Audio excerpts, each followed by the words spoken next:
السلام عليكم ورحمة الله وبركاته. الحمد لله رب العالمين، والصلاة والسلام على رسوله الأمين وعلى آله وصحبه أجمعين، أما بعد فاتقوا الله يا عباد الله. അള്ളാഹു സുബ്ഹാനഹു വ തആലയുടെ വിധിവിലക്കുകൾ ജീവിതത്തിൻ്റെ സകല മേഖലകളിലും പാലിച്ചുകൊണ്ട് ജീവിതം ക്രമീകരിക്കണേ എന്ന് സ്വന്തത്തെ മറക്കാതെ നിങ്ങൾ ഓരോരുത്തരെയും ഓർമ്മപ്പെടുത്തുകയാണ്, വസിയത്ത് ചെയ്യുകയാണ്. നാഥൻ അനുഗ്രഹിക്കുമാറാകട്ടെ. പ്രവാചക ചരിത്രത്തിലെ ഒരു നിർണായക ചരിത്രത്തെക്കുറിച്ചാണ് സൂചിപ്പിക്കാൻ ഉദ്ദേശിക്കുന്നത്. അല്ലാഹു സുബ്ഹാനഹു വ തആല തൗഫീഖ് പ്രദാനം ചെയ്യുമാറാകട്ടെ. ചരിത്രത്തെ വിസ്മരിച്ചുകൊണ്ട് മുന്നോട്ട് പോകുന്ന ഒരു ജനതക്ക് നല്ലൊരു ഭാവിയെ മുന്നിൽ കാണുക എന്നത് അസാധ്യമാണ്. അതുകൊണ്ട് തന്നെ ചരിത്ര പഠനം നമ്മുടെ ഭാവിയെ പ്രശോഭിതമാക്കുകയും തിളക്കമുള്ളതാക്കുകയും ചെയ്യും. ചരിത്രത്തെ തമസ്കരിക്കുക എന്നതാണ് ഫാഷിസത്തിൻ്റെ എപ്പോഴുമുള്ള അജണ്ടയും പദ്ധതിയും. കാരണം ചരിത്രം അറിയുന്ന ഒരാൾ വളർന്നു കഴിഞ്ഞാൽ വീണ്ടും ഒരു ചരിത്രം സൃഷ്ടിക്കാൻ അത്തരത്തിലുള്ള ആളുകൾക്ക് സാധിക്കും എന്നത് ബോധ്യമുള്ളത് കൊണ്ടാണ് ചരിത്രത്തെ വിസ്മരിച്ചുകൊണ്ട്, ചരിത്രത്തെ മായ്ച്ചുകൊണ്ട് പുതിയ ചരിത്രമായി അവതരിപ്പിച്ച് മുന്നോട്ട് പോകാൻ ഫാഷിസം ശ്രമിച്ചു കൊണ്ടിരിക്കുന്നത്. അതുകൊണ്ടാണ് ഒരു കവി പാടി വെച്ചത്, ഇഖ്റഉ താരീഖ ഫഫീഹിൽ ഇബർ. നിങ്ങൾ ചരിത്രം വായിക്കണം, ചരിത്രത്തിൽ അനേകം ഗുണപാഠങ്ങളുണ്ട്. വല്ല ഖൗമുൻ ലാ യഅരിഫൂനൽ ഖബർ. ചരിത്രം അറിയാത്ത ഒരു സമൂഹം അവർ നാശത്തിലേക്ക് ആപതിച്ചിട്ടുണ്ട് എന്നാണ് പറഞ്ഞു വെക്കുന്നത്. ചരിത്രമെന്ന് പറയുമ്പോൾ പലപ്പോഴും നമ്മൾ ഹിസ്റ്ററി ബുക്കുകളിലൂടെയും അല്ലാതെയുമെല്ലാം ഒരുപാട് ചരിത്രത്തിലൂടെ കടന്നു പോയിട്ടുണ്ടാകാം.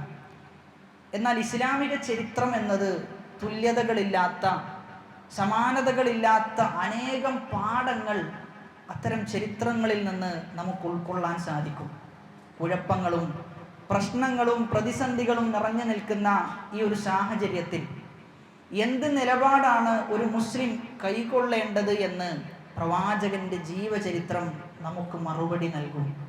നമുക്ക് പ്രവാചകന്റെ ജീവചരിത്രം വഴികാട്ടിയാകും. പക്ഷേ ആ ചരിത്ര പഠനത്തിനും മനനത്തിനും മുസ്ലിം ഉമ്മത്ത് അതിന് മുതിരേണ്ടതുണ്ട് എന്നാണ് മനസ്സിലാക്കേണ്ടത്. ഏതൊരു മനസ്സും കേൾക്കാൻ ആഗ്രഹിക്കുന്ന ഒന്നാണ് പ്രവാചകന്റെ ചരിത്രം. പ്രവാചകന്റെ ചരിത്രം ഏതൊരു മനസ്സിലേക്ക് പ്രവേശിച്ചു കഴിഞ്ഞാൽ അവൻ്റെ മനസ്സിലുള്ള ഈമാനിന് ഒരു തിളക്കം വർദ്ധിക്കും. അവൻ്റെ മനസ്സിലുള്ള ഈമാൻ അത് പ്രശോഭിതമാകും എന്നതിൽ യാതൊരു സംശയവുമില്ല. റജബ് 9 പ്രവാചകൻ സല്ലല്ലാഹു അലൈഹി വസല്ലമ പങ്കെടുക്കുന്ന ഏറ്റവും അവസാനത്തെ യുദ്ധം, തിൽക്കും ഹിയ ഗസ്വതു തബൂക്ക്, അത് തബൂക്ക് യുദ്ധമാണ്. ഗസ്വത്തുൽ ഖുവ്വതി വൽ ബലാഇ വൽ ഉസ്ർ, പ്രയാസത്തിൻ്റെയും ശക്തിയുടെയും സഹനത്തിൻ്റെയും സൈന്യമാണ് തബൂക്കിൻ്റെ സൈന്യം എന്നുള്ളത്. അതുകൊണ്ടാണ് തബൂക്കിൻ്റെ സൈന്യം മറ്റൊരു പേരിൽ ചരിത്രത്തിൽ അറിയപ്പെടുന്നുണ്ട്. ജയ്ഷുൽ ഉസ്ര എന്ന, പ്രയാസത്തിൻ്റെ സൈന്യമെന്നാണ് നബി സല്ലല്ലാഹു അലൈഹി വസല്ലമ ആ ഒരു സൈന്യത്തെ വിളിച്ചത്. മക്ക വിജയിച്ചടക്കി ഇസ്ലാമിൻ്റെ പ്രകാശം മലനിരകളിലും മരുഭൂമിയിലും പരന്നു. ആളുകളൊക്കെ ദീനിലേക്ക് കൂട്ടം കൂട്ടമായി വന്നുകൊണ്ടിരിക്കുന്ന സാഹചര്യം. വിഗ്രഹാരാധന അറേബ്യയിൽ നിന്ന് തുടച്ചു നീക്കപ്പെട്ട് പ്രകാശപൂരിതമായ തൗഹീദ് സ്ഥാപിക്കപ്പെട്ട ഒരു അവസരത്തിലാണ് ഈ യുദ്ധത്തിന് മുസ്ലിമീങ്ങൾ എടുത്തെറിയപ്പെടുന്നത്. ഇസ്ലാമിൻ്റെ ശോഭ തിളങ്ങി നിൽക്കുന്ന ഈ സാഹചര്യത്തിലാണ് റോമൻ ചക്രവർത്തി ഹിർക്കലിൻ്റെ നേതൃത്വത്തിൽ അവരുടെ സൈന്യത്തെ ഒരുക്കുന്ന മറ്റു സഖ്യകക്ഷികളിൽ നിന്ന്, ഖസാസിനയിൽ നിന്നും മറ്റു ആളുകളൊക്കെ മക്കയിലെ മുശ്രിക്കുകളുടെ കൂടെ, അല്ല, റോമക്കാരുടെ ഹിർക്കൽ എന്ന ചക്രവർത്തിയുടെ കൂടെ അവർ ചേരുകയും മുസ്ലിമീങ്ങൾക്കെതിരെ പുറപ്പെടണം, മുസ്ലിമീങ്ങളെ തോൽപ്പിക്കണം എന്ന് തീരുമാനിക്കുകയും അങ്ങനെ യുദ്ധത്തിനായി അവർ ഒരുങ്ങി എന്ന് നബി സല്ലല്ലാഹു അലൈഹി വസല്ലമ മനസ്സിലാക്കിയപ്പോൾ പ്രവാചകൻ സല്ലല്ലാഹു അലൈഹി വസല്ലമ യുദ്ധത്തിന് കൽപ്പന നൽകി. സ്വഹാബാക്കളെല്ലാം പല ഗോത്രങ്ങളിൽ നിന്നായി ധൃതിപ്പെട്ട് പ്രവാചകന്റെ അടുക്കലേക്ക് വന്നു. ഗഫാർ ഗോത്രത്തിൽ നിന്നുള്ള ആളുകളുണ്ട്, അസ്ലം ഗോത്രത്തിൽ നിന്നുള്ള ആളുകളുണ്ട്, ജുഹൈന ഗോത്രത്തിൽ നിന്നും, അഷ്ജഅ്, ബനൂ കഅബ് എന്നിങ്ങനെ എല്ലാ ഗോത്രത്തിൽ നിന്നുമുള്ള ആളുകൾ തടിച്ചുകൂടി എന്നാണ്. തബൂക്കിന്റെ ചരിത്രം നമ്മൾ വായിക്കുമ്പോൾ ഒരുപാട് പാഠങ്ങൾ മുസ്ലിം ഉമ്മത്തിന് തബൂക്ക് യുദ്ധത്തിൽ നിന്ന് ഉൾക്കൊള്ളാനുണ്ട്. അതിലേതാനും ചില പാഠങ്ങൾ മാത്രമാണ് ഉണർത്താൻ ഉദ്ദേശിക്കുന്നത്. ഒന്നാമത്തെ പാഠം, തബൂക്ക് നമുക്ക് നൽകുന്ന ഒന്നാമത്തെ പാഠം എന്നത്, ജീവിതത്തിൽ വിജയത്തിൻ്റെ മാനദണ്ഡം എന്നത് അചഞ്ചലമായ വിശ്വാസമാണ്. നമ്മൾ ജീവിതത്തിൽ എവിടെയെല്ലാം പരാജയപ്പെടുന്നുണ്ടോ അവിടെയെല്ലാം നമ്മൾ തിരിച്ചറിയേണ്ടത് നമ്മുടെ വിശ്വാസത്തിൽ ചില പ്രശ്നങ്ങൾ, ചില കുഴപ്പങ്ങൾ, ചില അപജയങ്ങൾ സംഭവിച്ചിട്ടുണ്ട് എന്നാണ് തിരിച്ചറിയേണ്ടത്. അതുകൊണ്ട് വിശ്വാസം കറകളഞ്ഞതായി കഴിഞ്ഞാൽ അള്ളാഹുവിൻ്റെ സഹായം അതിൻ്റെ കൂടെ ഉണ്ടാകും എന്ന് നമ്മൾ തിരിച്ചറിയേണ്ടതുണ്ട്. ഇസ്ലാമിലെ യുദ്ധങ്ങൾ പരിശോധിച്ചു കഴിഞ്ഞാൽ യുദ്ധക്കോപ്പുകളോ ആളുകളുടെ എണ്ണപ്പെരുപ്പമോ യുദ്ധതന്ത്രങ്ങളോ ഒന്നും തന്നെ ആയിരുന്നില്ല ഇസ്ലാമിലെ യുദ്ധങ്ങളുടെ വിജയത്തിൻ്റെ മാനദണ്ഡം. മറിച്ച് ഇസ്ലാമിലെ യുദ്ധത്തിൻ്റെ വിജയത്തിൻ്റെ മാനദണ്ഡം എന്നത് അത് അടിയുറച്ച വിശ്വാസമായിരുന്നു. ഇളം കാറ്റിൽ ആടി ഉലയുന്ന ഇലയെപ്പോലെ ആയിരുന്നില്ല മുസ്ലിമീങ്ങളുടെ വിശ്വാസം. മറിച്ച് ഭൂമിയെ പിടിച്ചു നിർത്തുന്ന പർവ്വതത്തിന് സമാനമായിരുന്നു ഓരോ മുസ്ലിമീങ്ങളുടെയും വിശ്വാസം എന്നത്. തബൂക്കിൻ്റെ രണഭൂമിയിലേക്ക് ചെന്നു കഴിഞ്ഞാൽ മുസ്ലിമീങ്ങൾ 30,000 മുസ്ലിമീങ്ങളുടെ എണ്ണം. അവിശ്വാസികൾ റോമക്കാരുടെ എണ്ണം എന്നത് 2 ലക്ഷം വരുന്ന സൈന്യമാണ്. നമ്മൾ ആലോചിക്കേണ്ടത് 30,000 വരുന്ന ആളുകൾ ഏറ്റുമുട്ടാൻ പോകുന്നത് 2 ലക്ഷം വരുന്ന സൈന്യത്തെയാണ്. എണ്ണപ്പെരുപ്പം നോക്കിക്കഴിഞ്ഞാൽ ഒരിക്കലും വിജയിക്കുക എന്നത് സാധ്യമല്ലാത്ത വിധമാണ് എണ്ണമുള്ളത്. അവിടെയാണ് അല്ലാഹു സുബ്ഹാനഹു വ തആല പറഞ്ഞു വെക്കുന്നത്, വല്ലാഹു ഗാലിബുൻ അലാ അംരിഹി വലാകിന്ന അക്സറന്നാസി ലാ യഅലമൂൻ. അല്ലാഹു ഒരു കാര്യം തീരുമാനിച്ചിട്ടുണ്ട് എങ്കിൽ അത് അല്ലാഹു അതിജയിക്കുക തന്നെ ചെയ്യും. അല്ലാഹു ജയിച്ചടക്കുന്നവനത്രേ. പക്ഷെ മനുഷ്യരിൽ അധിക പേരും മനസ്സിലാക്കുന്നില്ല എന്ന്. അബ്ദുല്ലാഹിബ്നു റവാഹ റളിയല്ലാഹു അൻഹു മുഅ്ത യുദ്ധത്തിൽ അദ്ദേഹം സ്വഹാബാക്കളോട് പറയുന്ന ചില വാക്കുണ്ട്. അദ്ദേഹം സ്വഹാബാക്കളോട് പറഞ്ഞു വെക്കുന്നത്, വല്ലാഹി, അല്ലാഹുവാണ് സത്യം, മാ നുഖാതിലു നാസ ബിഅദദിൻ വലാ ഖുവ്വത്തിൻ വലാ കസ്റത്തിൻ.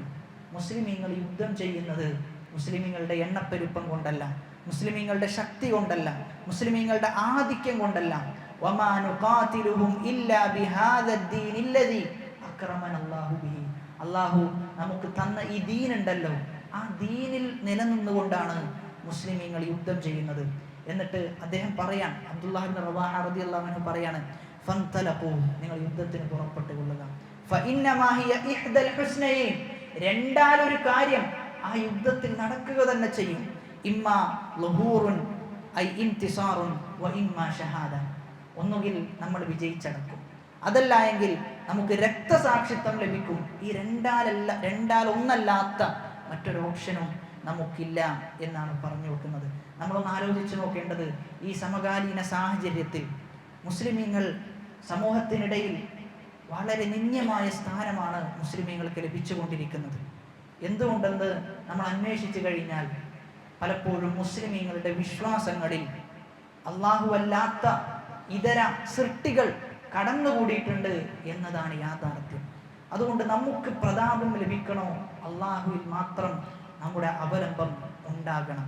എവിടെയാണോ നമ്മുടെ വിശ്വാസം പിഴക്കുന്നത് അവിടെ മുതൽ മുസ്ലിമീങ്ങളുടെ ശക്തി ശോഷിച്ചു വരും എന്നാണ് ചരിത്രം നമുക്ക് പഠിപ്പിച്ചു തരുന്നത്. അതുകൊണ്ട് ഒന്നാമതായും അവസാനമായും നമ്മൾ ശരിപ്പെടുത്തേണ്ടത് നമ്മുടെ വിശ്വാസത്തെയാണ്. ഇമാം ബുഖാരി റഹിമഹുല്ല തൻ്റെ സ്വഹീഹ് അവസാനിപ്പിക്കുന്നത് കിതാബു തൗഹീദ് എന്ന ശീർഷകത്തിലൂടെയാണ്. ഏറ്റവും അവസാനമായി ഒരു മനുഷ്യൻ്റെ ജീവിതത്തിൽ വേണ്ടത് തൗഹീദാണ്. ആ തൗഹീദോടുകൂടിയാണ് അവൻ മരണപ്പെടേണ്ടത്. രണ്ടാമതായി തബൂക്ക് നമുക്ക് പഠിപ്പിച്ചു തരുന്നത്, ഇൻ തൻസുറുല്ലാഹ യൻസുറുക്കും, നിങ്ങൾ അള്ളാഹുവിനെ സഹായിക്കാൻ തയ്യാറാണോ, അള്ളാഹു നിങ്ങളെ സഹായിക്കുക തന്നെ ചെയ്യും എന്ന ആശയമാണ് തബൂക്ക് രണ്ടാമതായി നമുക്ക് പറഞ്ഞു തരുന്നത്. സൂറത്തു തൗബയിലെ 117-ാമത്തെ ആയത്തിൽ അള്ളാഹു പറയുന്നത്, ലഖദ് താബല്ലാഹു അലൻ നബിയ്യി വൽ മുഹാജിരീന വൽ അൻസാർ. അള്ളാഹു സുബ്ഹാനഹു വ തആല നബി സല്ലല്ലാഹു അലൈഹി വസല്ലമക്കും മുഹാജിറുകൾക്കും അൻസാറുകൾക്കും അവരെ പിൻപറ്റിയവർക്കും പുറത്തു കൊടുത്തിട്ടുണ്ട് എന്നാണ്. ഏത് സാഹചര്യത്തിൽ പിൻപറ്റിയ ആളുകൾക്ക്? ഫീ സാഅത്തിൽ ഉസ്ര, പ്രയാസത്തിന്റെ സന്ദർഭത്തിൽ, തബൂക്കിന്റെ ആ സന്ദർഭത്തിൽ അവർക്കെല്ലാം പുറത്തു കൊടുത്തിട്ടുണ്ട് എന്നാണ് പറയുന്നത്. നമ്മൾ ആലോചിക്കേണ്ടത്, കഠിനമായ ചൂടുള്ള സമയമാണ്. തബൂക്കിലേക്ക് എത്താനുള്ള വഴി ദൂരം എന്നത് 778 മൈലാണ്. 778 മൈല് താണ്ടിയിട്ട് തബൂക്കിലേക്ക് എത്തണം. യുദ്ധസാമഗ്രികൾ കുറവാണ്, ശത്രുക്കളുടെ ആധിക്യം ഒരുപാടുണ്ട്. ഈ ഒരു അവസ്ഥയിലാണ് എല്ലാ ഗോത്രത്തിൽ നിന്നും ആളുകൾ വന്നു എന്നാണ്. 778 മൈല് എന്നൊക്കെ പറയുമ്പോൾ നമുക്കൊന്ന് ആലോചിച്ച് നോക്കിയാൽ നമുക്ക് മനസ്സിലൊരിക്കലും അത് വിഭാവനം ചെയ്യാൻ പോലും സാധിക്കൂല. അതും ആ മണലിലൂടെ അത്രയും ചൂട് ഏറ്റുകൊണ്ടാണ് എന്ത് ചെയ്യേണ്ടത്? ആ യുദ്ധത്തിലേക്ക് പുറപ്പെടേണ്ടത്. യുദ്ധത്തിലേക്ക് പുറപ്പെടുമ്പോൾ സ്വാഭാവികമായിട്ടും സന്നാഹങ്ങൾ ആവശ്യമാണ്, എല്ലാം ആവശ്യമാണ്. പക്ഷേ മുസ്ലിങ്ങളുടെ അടുക്കൽ ഒന്നുമില്ലാത്ത അവസ്ഥ. റസൂലുള്ളാഹി സ്വല്ലല്ലാഹു അലൈഹി വസല്ലമ വിളംബരം ചെയ്തു, ഈ സൈന്യത്തെ നിങ്ങൾ സഹായിക്കാൻ തയ്യാറാകണം. ആ സന്ദർഭത്തിലാണ് നമ്മൾ പലപ്പോഴായി കേട്ട ഒരു ചരിത്രം. അബൂബക്കർ റളിയല്ലാഹു അൻഹുവും ഉമർ റളിയല്ലാഹു അൻഹുവും മത്സരിക്കുന്നത്, നന്മയുടെ വിഷയത്തിൽ മുന്നേറുന്നത് ആ ഒരു സന്ദർഭത്തിലാണ്. അബൂബക്കർ റളിയല്ലാഹു അൻഹു വീട്ടിലേക്ക് പോയിക്കൊണ്ട് തൻ്റെ മുഴുവൻ സമ്പത്തുമായിട്ടാണ് തിരിച്ചു വരുന്നത്. ഉമർ ഇബ്നുൽ ഖത്താബ് റളിയല്ലാഹു അൻഹു തൻ്റെ പകുതി സമ്പത്തുമായിട്ടാണ് തിരിച്ചു വരുന്നത്. ഉമർ റളിയല്ലാഹു അൻഹു ആ സന്ദർഭം മുതലെടുക്കുന്നുണ്ട്. ഉമർ ഇബ്നുൽ ഖത്താബ് റളിയല്ലാഹു അൻഹു പറഞ്ഞു വെക്കുന്നത്, ഇന്നേ ദിവസം ഞാൻ അബൂബക്കറിനെ നന്മയുടെ വിഷയത്തിൽ അദ്ദേഹത്തെ ഞാൻ മുൻകടക്കുക തന്നെ ചെയ്യുന്ന. നമ്മൾ ആലോചിക്കേണ്ടത്, നന്മയുടെ വിഷയത്തിൽ അങ്ങനെ ഒരു മാത്സര്യ ബുദ്ധി നമുക്കുണ്ടോ എന്നാണ്. പലപ്പോഴും ദുനിയാവിൻ്റെ വിഷയത്തിൽ നമ്മളോട് ആരും പറയാതെ തന്നെ അങ്ങനെയുള്ള ഒരു മാത്സര്യ ബുദ്ധി നമുക്കുണ്ടാകാറുണ്ട്. എന്നാൽ ആഖിറത്തിൻ്റെ വിഷയത്തിൽ ഒരു ആഖിറവുമായി ബന്ധപ്പെട്ട് മുന്നിട്ട് നിൽക്കുന്ന ഒരു വ്യക്തിയെ കാണുമ്പോൾ, എപ്പോഴും കൃത്യമായി ജമാഅത്തിനെത്തുന്ന ഒരാളെ കാണുമ്പോൾ, ഖുർആനിൻ്റെ പാരായണത്തിലും പഠനത്തിലും മുഴുകുന്ന ഒരാളെ കാണുമ്പോൾ നമുക്കും അങ്ങനെയാകണം എന്ന് തോന്നാറുണ്ട്. ഈമാനിൻ്റെ വിഷയത്തിൽ മുന്നിട്ട് നിൽക്കുന്ന ആളുകളെ കാണുമ്പോൾ പലപ്പോഴും അങ്ങനെ തോന്നേണ്ടതിൻ്റെ പകരം നേരെ തിരിച്ചാണ് പല ആളുകൾക്കും തോന്നാറുള്ളത്. കുറച്ചൊക്കെ ദീന് പാലിച്ച് ജീവിക്കുന്ന ഒരാളെ കണ്ടു കഴിഞ്ഞാൽ അതുപോലെ ആകണം എന്ന് തോന്നുന്നതിന് പകരം അതുപോലെ ആകാതിരുന്നാൽ മതി എന്നാണ് പല ആളുകളും ദീനിൻ്റെ വിഷയത്തിലുള്ള നിലപാട് എന്നത്. ഉമർ ഇബ്നുൽ ഖത്താബ് റളിയല്ലാഹു അൻഹു പറയുന്നത്, അൽ യൗം അസ്ബിഖു അബാ ബക്രിൻ ഇൻ സബഖ്തുഹു യൗമൻ ഫജിഅതു ബിനിസ്ഫി മാലി. ഞാൻ ഇന്ന് അബൂബക്കർ റളിയല്ലാഹു അൻഹുവിനെ മുൻകടക്കുക തന്നെ ചെയ്യുമെന്ന് പറഞ്ഞുകൊണ്ട് രണ്ടാളുകളും സമ്പത്തുമായിട്ട് വരികയാണ്. റസൂലുള്ളാഹി സ്വല്ലല്ലാഹു അലൈഹി വസല്ലമയുടെ അടുക്കലേക്ക് എത്തി. നബി അവരോട് ചോദിക്കുന്ന ചോദ്യത്തിന്റെ ശൈലിയിൽ തന്നെ വ്യത്യാസമുണ്ട്. റസൂൽ എത്ര കൊണ്ടുവന്നത് എന്നല്ല ചോദിച്ചത്. പക്ഷേ നബി സ്വല്ലല്ലാഹു അലൈഹി വസല്ലം ചോദിച്ചത്, മാ അബ്ഖൈത ലി അഹ്ലികി, എത്രയാണ് ബാക്കി വെച്ചതെന്നാണ്. എത്രയാണ് ബാക്കി വെച്ചതെന്നാണ്. കാരണം വളരെ തുച്ഛം മാത്രമായിരിക്കും അവർ ബാക്കി വെച്ചത് എന്നത് റസൂലിന് ഉറപ്പാണ്. ആ സന്ദർഭത്തിൽ അബൂബക്കർ റളിയല്ലാഹു അൻഹു പറയുന്നത്, അബ്ഖൈതു ലഹും അല്ലാഹ വ റസൂല, ഞാൻ ബാക്കി വെച്ചിട്ടുള്ളത് അള്ളാഹുവിനെയും റസൂലിനെയുമാണ്.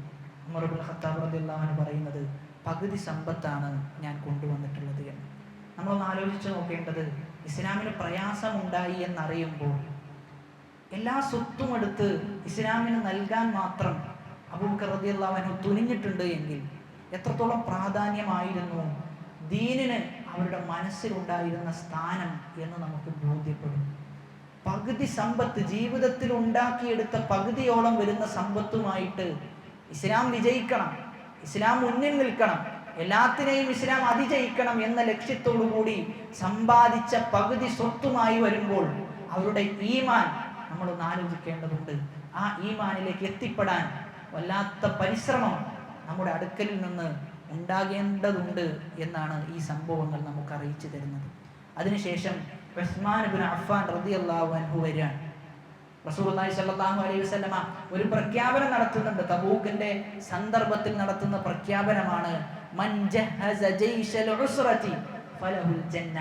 ആരെങ്കിലും ഈ പ്രയാസത്തിന്റെ സൈന്യത്തെ സഹായിച്ചു കഴിഞ്ഞാൽ അവന് സ്വർഗ്ഗമുണ്ട് എന്നാണ്. അങ്ങനെ ഒരു പ്രഖ്യാപനം നടത്തിയപ്പോൾ ഉസ്മാൻ റളിയല്ലാഹു അൻഹു 1000 ദീനാറുമായി വന്ന് റസൂലുള്ളാഹി സ്വല്ലല്ലാഹു അലൈഹി വസല്ലമയുടെ മടിത്തട്ടിലേക്ക് വിതറിക്കൊടുത്തു എന്നാണ്.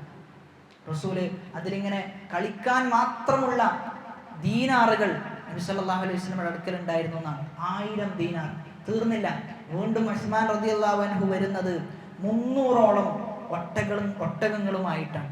300ഓളം ഒട്ടകങ്ങളും ഇസ്ലാമിന്റെ മാർഗത്തിൽ ഉസ്മാൻ റളിയല്ലാഹു അൻഹു ചെലവഴിക്കാൻ റസൂലുള്ളാഹി സ്വല്ലല്ലാഹു അലൈഹി വസല്ലം ആ സന്ദർഭത്തിൽ പറയുന്നുണ്ട്, മാ അലാ ഉസ്മാന മാ അമില ബഅദ ഹാദിഹി, മാ അലാ ഉസ്മാന മാ അമില ബഅദ ഹാദിഹി.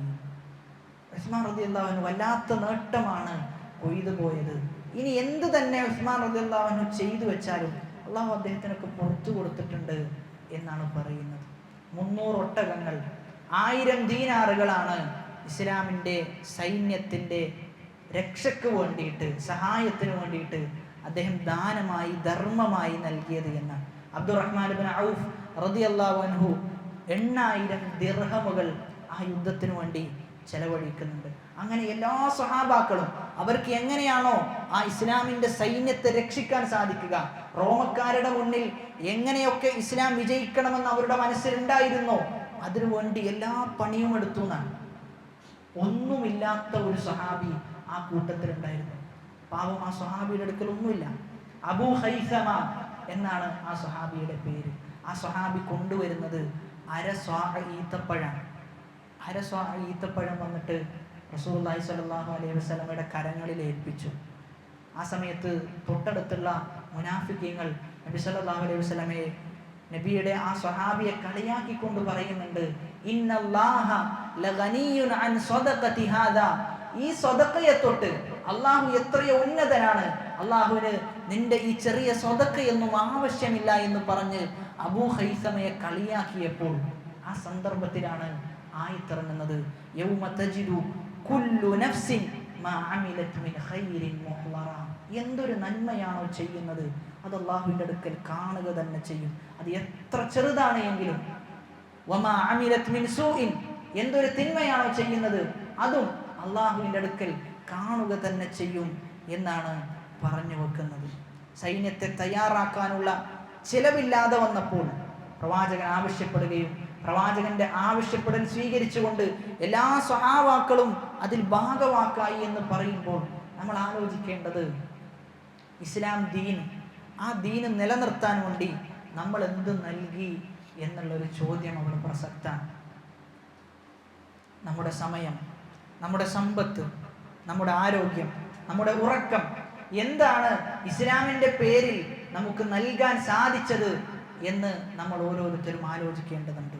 നമുക്ക് സമ്പത്ത് നൽകാൻ സാധിച്ചിട്ടുണ്ടോ? ആരോഗ്യം ഇസ്ലാമിൻ്റെ പേരിൽ ചെലവഴിക്കാൻ സാധിച്ചിട്ടുണ്ടോ? ഉറക്കം നമ്മൾ പലപ്പോഴും ഒഴിവാക്കിയിട്ടുണ്ടാകാം. എന്നാൽ ഇസ്ലാമിൻ്റെ പേരിൽ ആത്മാർത്ഥമായി ഉറക്കം ഒഴിവാക്കാൻ നമുക്ക് സാധിച്ചിട്ടുണ്ടോ എന്നാലോചിക്കേണ്ടതുണ്ട്.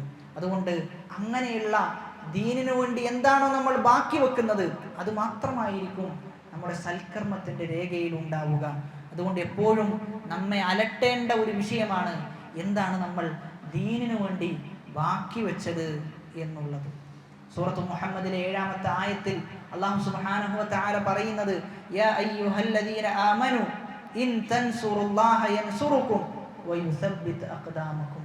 അല്ലാഹുവിനെ നിങ്ങൾ സഹായിച്ചാൽ അല്ലാഹു നിങ്ങളെ സഹായിക്കും, അതോടൊപ്പം അല്ലാഹു നിങ്ങൾക്ക് സ്ഥിരത നൽകും എന്നാണ് പറഞ്ഞു വെക്കുന്നത്. സൂറത്തുൽ ഹജ്ജിലെ 40-ാമത്തെ ആയത്തിൽ അല്ലാഹു മൻ യൻസുറു ഇന്നല്ലാഹ ലഖവിയ്യുൻ അസീസ്. അല്ലാഹു അവനെ ആരാണോ സഹായിക്കുന്നത് ആ വ്യക്തിയെ അല്ലാഹുവും സഹായിക്കുന്നുള്ളതാണ്. അതുകൊണ്ട് അല്ലാഹുവിനെ നമ്മൾ സഹായിച്ചു കഴിഞ്ഞാൽ, അല്ലാഹുവിന് കൃത്യമായ ഇബാദത്തുകൾ എടുത്തുകൊണ്ട് മുന്നോട്ട് പോയി കഴിഞ്ഞാൽ അല്ലാഹുവിൻ്റെ സഹായം നമുക്കുണ്ടാകും എന്ന് നമ്മൾ മനസ്സിലാക്കണം. ദീനിനെ സഹായിക്കുക എന്ന് പറയുമ്പോൾ ഒരു വാക്ക് കൊണ്ടെങ്കിലും നമുക്ക് ദീനിനെ സഹായിക്കാൻ സാധിക്കണം. പലപ്പോഴും പല ആളുകൾക്കും അത് സാധിക്കാറില്ല എന്നതാണ് വസ്തുത. ഒരു വാക്കുകൊണ്ടെങ്കിലും എങ്ങനെയെങ്കിലും നമുക്ക് എന്താണോ ആ വാക്കുകൊണ്ട് ദീനിനെ എങ്ങനെയാണോ സഹായിക്കാൻ സാധിക്കുക ആ രൂപത്തിൽ ദീനിനെ സഹായിക്കണം.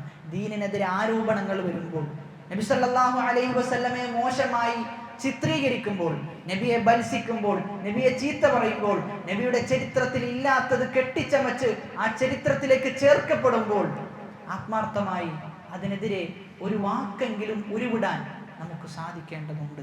അവിടെയാണ് നമ്മുടെ വിജയമെന്നത്.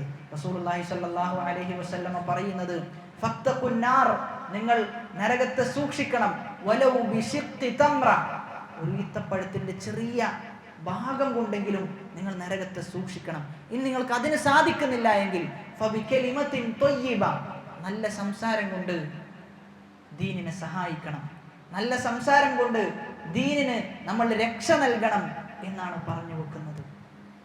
അതുകൊണ്ട് ഏത് രൂപത്തിലാണ് നമുക്ക് ദീനിനെ സഹായിക്കാൻ സാധിച്ചത് എന്ന് ആലോചിക്കേണ്ടതുണ്ട്. തബൂക്കിൽ അല്ലാഹു സുബ്ഹാനഹു വ തആലയെ സഹായിച്ചപ്പോൾ അല്ലാഹുവിന്റെ സഹായം ലഭിക്കുകയും ആ യുദ്ധത്തിൽ വൻ വിജയം മുസ്ലിമീങ്ങൾ കരസ്ഥമാക്കുകയും ചെയ്തു.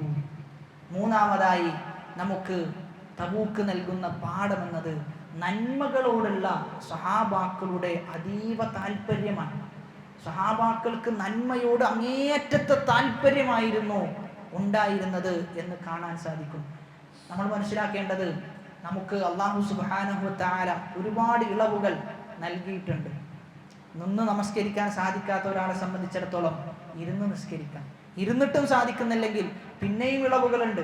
യാത്രക്കാരനെ സംബന്ധിച്ചിടത്തോളം 4 റക്അത്തുള്ള നിസ്കാരം 2 ആക്കി ചുരുക്കി നിസ്കരിക്കാൻ പറ്റും.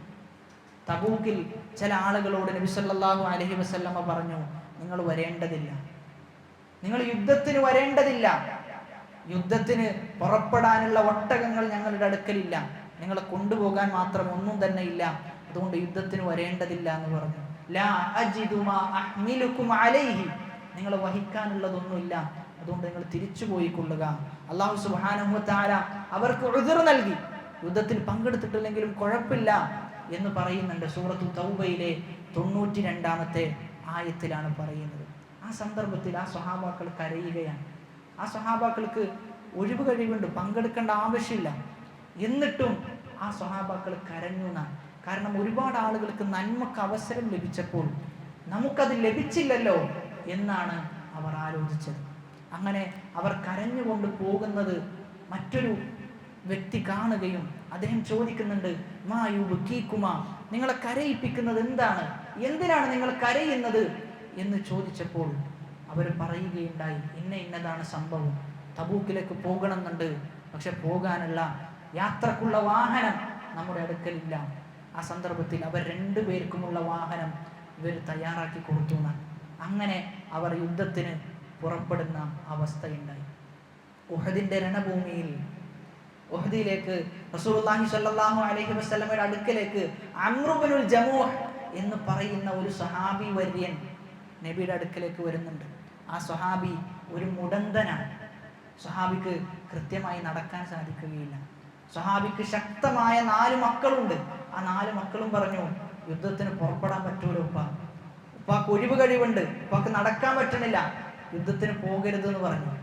റസൂലുള്ളാഹി സ്വല്ലല്ലാഹു അലൈഹി വസല്ലമയുടെ അടുക്കലേക്ക് ആ ഉപ്പ ചെന്നുകൊണ്ട് പറയാണ്, റസൂലേ, എനിക്ക് ഉഹദിൽ പങ്കെടുക്കണം, ഉഹദിൽ എനിക്ക് ഷഹീദാകണം, നാളെ ഈ മുടന്ത് കാലുമായിട്ട് സ്വർഗത്തിൽ എനിക്ക് നടക്കണം എന്ന് പറയുകയും റസൂൽ അങ്ങനെ അവസാനം അനുമതി കൊടുത്ത് അംർ ഇബ്നുൽ ജമൂഹ് ഉഹദ് യുദ്ധത്തിൽ ഷഹീദായ 70ഓളം വരുന്ന ആളുകളിൽ ഈ സ്വഹാബിയും ഉണ്ടായിരുന്നു എന്നാണ്.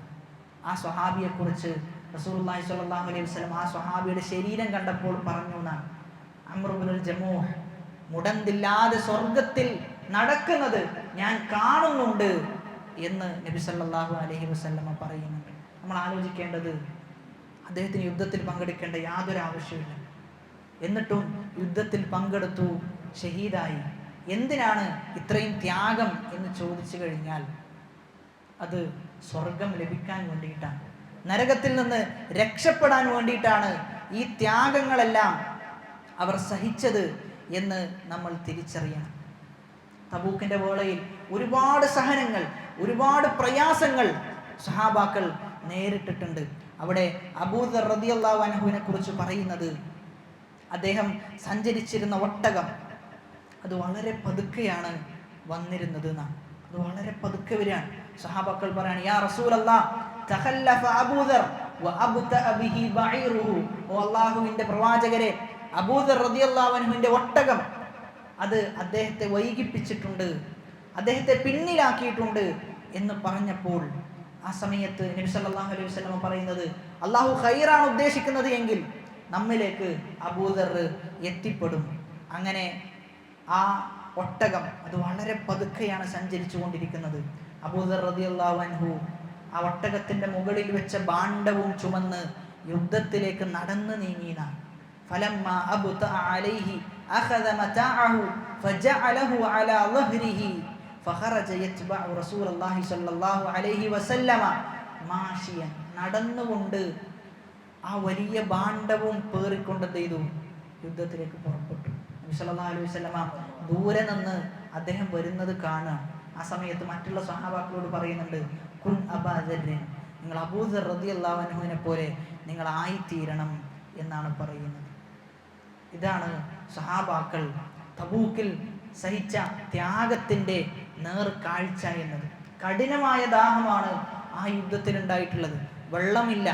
എന്താ ചെയ്തത് എന്ന് ചോദിച്ചു കഴിഞ്ഞാൽ, ഒട്ടകത്തെ അറുത്ത് അതിൻ്റെ കുടൽമാലയിൽ നിന്ന് വെള്ളം കുടിച്ചു എന്നാണ് ഉമർ ഇബ്നുൽ ഖത്താബ് റളിയല്ലാഹു അൻഹു പറയുന്നുണ്ട്. അത്രയും പ്രയാസമായിരുന്നു തബൂക്കിന്റെ ഘട്ടമെന്നത്.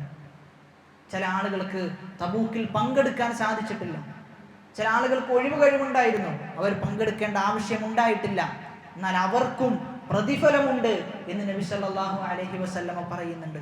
നബി പറയുന്നത്, ഇന്ന ബിൽ മദീനത്തി അഖ്വാമൻ, മദീനയിൽ ചില സമൂഹമുണ്ട്, മാസിർതും മസീറൻ, നിങ്ങൾ സഞ്ചരിച്ച വഴികളിലൊന്നും തന്നെ അവർ സഞ്ചരിച്ചിട്ടില്ല, വലാ ഖതഅതും വാദിയൻ, ഒരു താഴ്വരയും അവർ മുറിച്ചു കടന്നിട്ടില്ല, ഇല്ലാ കാനൂ മഅകും, എന്നാൽ നിങ്ങളുടെ കൂടെ തന്നെ അവരുണ്ട്.